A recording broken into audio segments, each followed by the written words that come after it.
odds with each other. And it's interesting. I remember this being a debate 2 decades ago when we were talking about offshoring and I would have thought with the pandemic, it seems that with supply chain and other considerations, we've actually had more onshoring, nearshoring. So let's start with that fact that has the pandemic and the challenges around the supply chain not changed the economics somewhat of where you locate your manufacturing facilities or storage?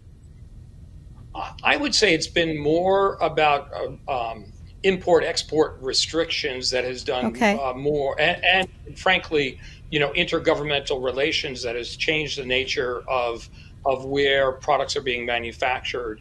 And there have been a very small number of very specific stimulus programs, but there's been nothing done at a more fundamental level. For example, the payroll tax, 15% Yep. tax on labor, applied equally across the board. Well, why not start with eliminating it for manufacturing employees? That would reduce the cost of manufacturing overnight in the U.S. by about 15%. And That's there a are good other idea. tax laws. Or an idea. There's I'm other not tax I'm not partisan. Go ahead. Well, and I consider myself politically incompetent. So, whether or not it would pass Agnostic is the through, term, Charlie. Agnostic, not incompetent. there you go, agnostic. Um, Um, but the ability to get these things through in a divided political environment, very challenging. But something that should unite us all is we'd like to see more onshoring of our talent. And there's an old phrase, right? Whatever you tax, you get less of. Well, if we tax labor, we get less of it. And, it's time to create an environment where we have more labor, not less. well, you mentioned intergovernmental, and I'm just following my curiosity here. Having lived in China for several years, I hear a lot about the politics around China, not so much about the innovation in the business environment at the top level.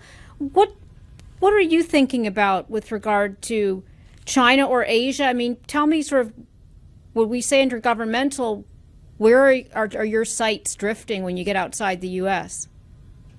Yeah, it's a great question. And I've done a lot of business in China, all around the world, and certainly with Cisco. I opened up major development centers Yep. in both China and India. Today at Pure, we do not sell in China. Now, we do support multinationals in China, but we don't sell in China. And you might ask why. It's not a political bias. It's that I don't believe that in our business, we can actually make money in China because of all the challenges of operating under the current set of rules in the Chinese environment. That being said, I think the Chinese themselves, very innovative, very hardworking, very clever, and they are a force to be reckoned with. Now, it's true. I mean, the U.S. has been the most innovative nation, really, not just for decades, but probably for a century. And that momentum certainly continues, and we certainly want to protect as much of that as possible. That being said, though, we don't have a manifest destiny to being the most innovative in the world, and we have to continue to invest and to protect our intellectual property. Yeah. To be able to continue that. China's a very competent, let's say, competitor. I'd like to think of them in those terms. We shouldn't make them an enemy. We should make them a good competitor. But because of what the Chinese are doing themselves, we're starting to see a lot of business leave China, right? So a lot of the contract manufacturing that had entered China is now moving to Southeast Asia, moving to Mexico, moving to Eastern Europe. Personally, I believe this is generally a good thing. We're seeing a greater diversification of contract manufacturing.